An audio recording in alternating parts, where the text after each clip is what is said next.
O texto aqui ele vai servir para a questão 125 e 126, que vai estar em 2 vídeos, tá? Estou fazendo um vídeo para cada questão. Então vamos começar pela 125, começando pelo texto. A carreira do crime. Estudo feito por pesquisadores da Fundação Oswaldo Cruz sobre adolescentes recrutados pelo tráfico de drogas na favela carioca expõe as bases sociais dessas quadrilhas, contribuindo para explicar as dificuldades que o Estado enfrenta no combate ao crime organizado. O tráfico oferece aos jovens de escolaridade precária, nenhum dos entrevistados havia completado o ensino fundamental, um plano de carreira bem estruturado, com salários que variam de 400 a 12 mil reais mensais.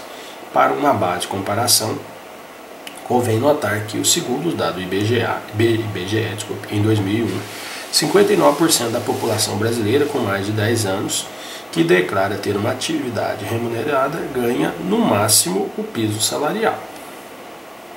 O piso salarial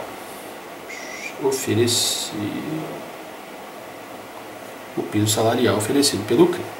Dos traficantes ouvidos pela pesquisa, 25 recebiam 2 mil mensais.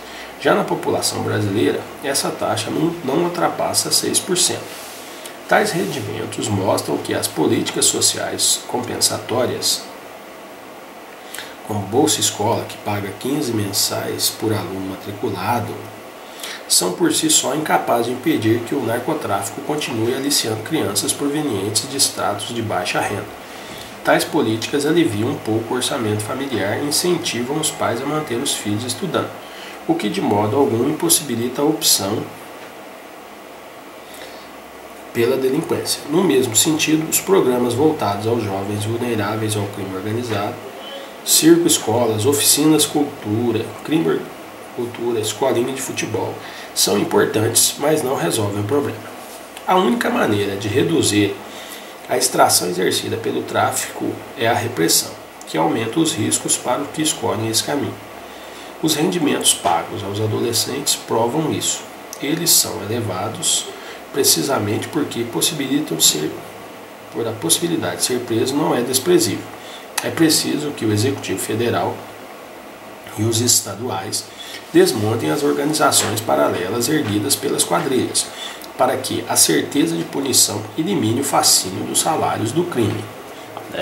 Vendo que esse texto é de 2003, hoje já se comenta que o salário lá do tráfico é o dobro do que foi mencionado. Então sabe-se que um menino lá, que é o chamado, que fica lá vigiando só para ver se a polícia vai entrar e soltar fogos para avisar que está chegando a polícia, ele ganha 4 mil reais por mês. E alguns postos de trabalho do tráfico ganham realmente 20 mil reais por mês, sendo que alguns gerentes de banco não ganham isso. Então você vê como é que realmente o governo tem que trabalhar com a repressão, porque essas políticas sociais não vão tirar as famílias dessa situação. Então vamos à questão 125. No editorial, o autor defende a tese de que as políticas sociais que procuram evitar a entrada dos jovens no tráfico não terão chance de sucesso enquanto a remuneração oferecida pelos traficantes for tão mais compensatória que aquela oferecida pelos programas do governo. Para comprovar sua tese, o autor... Então vamos lá, a letra E, certo? Para comprovar sua tese, o autor apresenta números que comparam os valores pagos entre os programas de governo e o do crime organizado. Eu ainda reforcei, falando que esse texto é de 2003, de 2003, e hoje, praticamente 10 anos depois, isso é no mínimo o dobro do que era esse valor. Então, realmente, não tem como as políticas sociais combaterem, impedirem que jovens adentrem a esse crime organizado, porque todo mundo deseja ter as coisas e lá o trabalho é fácil e ganha-se muito. Então fica realmente difícil do governo simplesmente coibir, só falando que é errado não dá certo. Nós teríamos que ter um país em que as condições de gerar empregos melhores, com remuneração melhores, tirassem as pessoas, não só os jovens, do crime. Mas hoje os nossos jovens não têm perspectiva, né? As escolas públicas são horríveis, né? O salário, aí para você ver, comparando, né? Aqui em Minas, por exemplo, um professor ganha R$1.000, né? Isso no estado. Né? Em algumas cidades um professor ganha R$400, sendo que o salário mínimo é 620. Tá? Então, aí esse dia eu estava escutando um cara lá, vamos fazer um programa para descobrir como é que a gente vai levar os bons professores para as escolas públicas. E o cara tem que fazer um programa, ele está querendo ficar milionário, ele criando uma ONG e ganhando dinheiro do governo. Para levar os melhores professores para as escolas públicas, é só pagar muito bem e dar segurança, porque os professores também vão trabalhar na escola pública, os alunos agridem os professores, né? Verbalmente, fisicamente, o deslocamento para algumas regiões é muito difícil, né? Então não tem jeito. Quer ter os melhores professores? Pague por isso. O governo não paga, então infelizmente vai tendo cada vez mais os piores professores.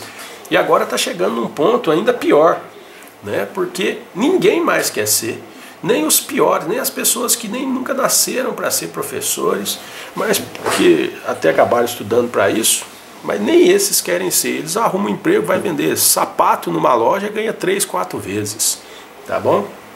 Então, essas políticas públicas deveriam começar pela educação, mas, né, parece que, né, nós temos lá um ministro agora, né, cujo nome parece aí com o mercado, é um pouquinho diferente, mas o mercado dele é o mercado do dinheiro, porque ele era professor, quando era professor fazia greve, né, xingava o governo, que não era do partido dele e tal, né? Agora ele está no governo massacrando os professores, contra os professores, chamando os professores, né, de ordinário, sem vergonha e tal, e não traz benefício nenhum para os professores, né? É muita sem vergonhice, né? Mas fazer o quê?